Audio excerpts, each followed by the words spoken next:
I was lying in bed trying to work it all out when the phone rang. It was Jenny. Middle of the town, she said straight away. What? I mumbled, rubbing sleep from one eye. Which town? That's just it. It's not a town. It's a village. Which village then? Middleton. It's a village near King's Lynn. They still perform the ceremony of the Cutty Wren there every St. Stephen's Day. You see, they carry the bird in a cage made of holly and... Jenny, it's still the holidays, you know. I know. I just thought you might be interested. There was a note of accusation in her voice, as if I wasn't showing the commitment she expected of me. I am, I protested. It's just, well, we're a bit late for December the 26th. But not for Plough Monday, she countered triumphantly. They do that too, first Monday after the Epiphany. First day back at school as it happens. Let's go and check it out. You don't mind driving, do you? Jenny was like a dog with a bone, waving away any objections I might put up. We're going to look like tourists, I grumbled as I steered the car towards Middleton, sticking out like a pair of sore thumbs. Oh, they won't mind, she said. I'm sure they love all the attention. I wasn't anticipating the kind of circus you get in Lewes or Ottery St Mary on bonfire night, or in Padstow or Minehead or May Day. All the same, I hadn't expected the place to be as dead as it appeared to be when we got there. None of the shops were open, even though it was still early. I pulled over by the local pub called the Plough Inn, appropriately enough. The sign swinging above the entrance showed the device from which it derived its name, decked in gaily coloured ribbons. It had an entourage of darkly clad men, some women too, going by their clothing, their faces obscured by the shadows of their wide, ribboned hat brims. There was a disembodied head in a periwig at ground level. The plough horse's hoof poised to trample it, its expression as appalled as it would be at this prospect. Earth piled around the face indicated its owner was buried up to his neck, arms trapped by the heavy soil as the horse bore down on his defenceless skull with its heavy burden, whose sharpened ploughshares gleamed in the light of the fat full moon.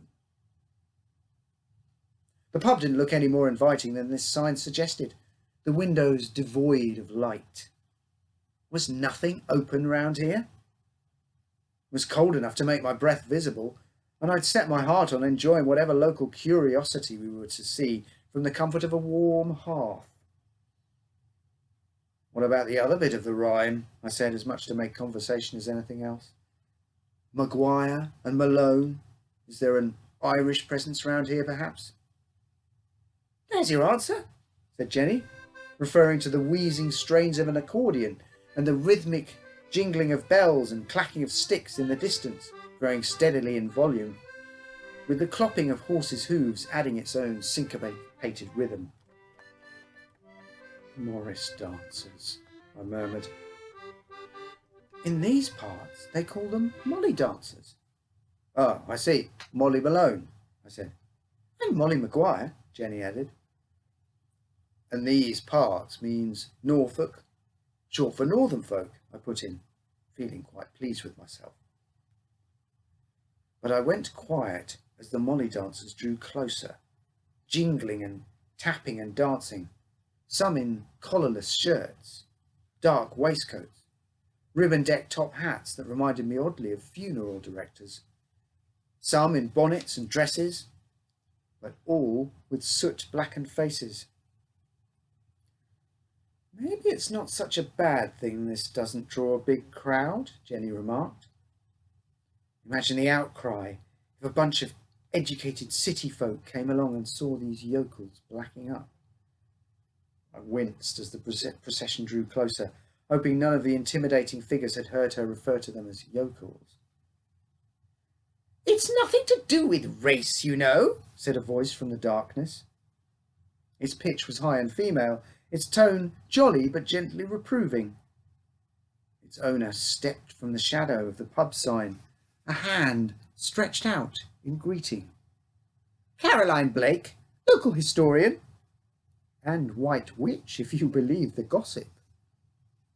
She was short and plump, her face framed by a thick tartan scarf and one of those ethnic-looking knitted hats with multicoloured tasselled flaps that cover the ears, useful no doubt against the raw air which was making me shiver miserably. Spectacles with thick tortoiseshell frames and thicker lenses made her pale blue eyes seem to fix us with an unnerving stare. But other than that, she seemed harmless. The kind of eccentric at least one of whom is assigned by law to every English village. I'm Jenny, said Professor Underwood, going for informal first-name terms. And this is Ian.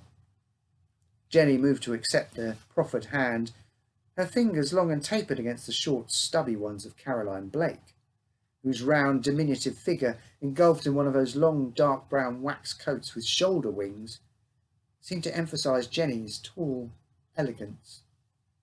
I knew that, I said. About the blacking up, I mean. But others mightn't. A lot of people aren't aware that, Jenny interrupted, the poor people in the countryside used to cover their faces in soot when raiding landowners' property, to make them less easy to spot and identify at night. The black gangs. So you knew all along, I said somewhat testily. Yes, she said. And yet you were talking like it was the black and white minstrel show. I don't get you sometimes. I shook my head theatrically. I don't think it's like that, she said, then added, with a dangerous edge to her voice, but I know some people who do, as I think you were pointing out, Ian. I hate to break up the domestic, hissed Caroline, but the plough gang's here. The procession had drawn closer to us now, making me feel vaguely embarrassed about our near argument, though I was secretly rather glad of Caroline's choice of words. You only have that kind of friction with people you care about. But any anxieties I might have had that the Molly dancers might take offence at our discussing them so loudly and academically appeared groundless. Their white eyes stared straight ahead. Standing out against their darkened faces in the light of their torches, not even acknowledging the three spectators with a sideways glance, transfixed by something beyond my understanding. At their head was a black shire horse, dragging a plough bedecked in ribbons and bells, steered by a burly figure in a dress and bonnet. I shuddered, thinking of the pub sign. They finished up in the pub car park a little way away from us, raucous laughter signalling their return to their everyday selves. A light cast our shadows onto the road on which they just passed by, a steaming pile of fresh horse dung, gleaming wet, and assailing my nostrils with its earthy aroma. Well, I wouldn't have thought there'd be much woodland left here in the 18th century, I said. Jenny had been regaling us with a story of how one of the black gangs, led by a ruffian known only as King John, had responded to a certain Mr. Wingfield charging for offcuts of timber that had hitherto been free of charge. Under cover of darkness, he and his merry men had crept onto the woodland and ring-barked every tree on the plantation, with a note demanding repayment of the local peasantry on pain of further destruction. Such bitter social struggle seemed a long way off. Now we were sitting warming ourselves in the Plough Inn, which had opened once the ceremony was concluded. One of the celebrants had served us our craft ales, now disrobed of his vestments, though traces of soot clung to his face, giving it a look of knowing contempt as he served me, at least in my imagination. Oh, this was in Surrey, I think, Professor Underwood replied. Same King John is said to have ridden in triumph through Farnham Market with half a dozen deer poached from the Bishop's Park. Of course, dear old Robert Walpole put pay to this sort of thing with his Black Act, which made it a hanging offence. But there had been similar resistance in these parts to the draining of the fens, wouldn't there, Caroline? Jenny turned to her new best friend. Indeed, Miss Blake agreed. Plough Monday is a vestige of it. On the first Monday after the Epiphany, the plough gangs would dress up and go around the larger houses of the district crying, "Penny for the plough!" Anyone who didn't pay up would find a big gouge on their lawn, the calling card of the plough. Some wore women's clothes to defend themselves from any legal reprisals arising from such vandalism. That's why they call themselves molly dancers, from the traditional name for men dressed up as women. But even those who didn't do the cross-dressing thing had their faces disguised with soot when they went around demanding money with menaces in this way. Same sort of basis as wassailing or trick-or-treating, really. And the hunting of the Cutty Wren, Jenny added. Ah, yes, said Caroline. The wren, the king of all birds, on St. Stephen's Day was caught in the furs. Although he is little, his family is great. I pray you, good landlord, give us a treat. She addressed the second couplet to the bar, lifting her glass suggestively. But it didn't even raise a smile from the surly barman, and no more than sour mutters from his fellow dancers. So what's your interest in the Cutty Wren? She asked. Oh, we're looking into the origins, said Jenny with cautious vagueness. Even then I sensed there was something more to her interest in this piece of folklore. Why do they hunt the wren? I asked. It's a funny old bird, Caroline replied, with a habit of creeping into rocky crevices, caves and the like. Sometimes they nest among the tombstones. So naturally they've come to be associated with the underworld, with the dark forces abroad at this time of year. Jenny nodded. At one time, many people must have believed the light would never come back, unless they made a sacrifice. But why December 26th in particular? Ah, now that's another good story, Caroline said. St. Stephen's Day. When the saint hid from his persecutors, it was the chirping of the wrens that revealed his hiding place. But we'd rather strayed off the subject of Plough Monday, I fear. Yes, I agreed. What about the poor fellow on the pub sign? Did he owe a bit more than a penny to the plough gang?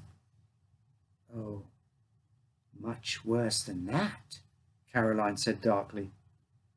Perhaps there was a sliding scale for repeat offenders, said Jenny, breaking the air of solemnity that had suddenly descended on us.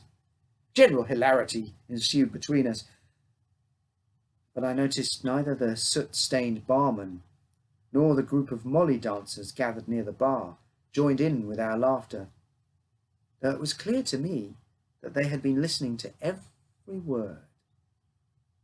After our mirth had subsided, Caroline Blake went on. Nothing poor about him, my dear, she said with a smile. Far from it. And a justice of the peace, to boot. He was a local bigwig who named names, turned king's evidence. It was the biggest thing in these parts since the levelling of the dikes back in the 1640s. 15 men sent to the gallows for poaching, foraging and other such heinous offences. Their families left to fend for themselves. Some starving to death.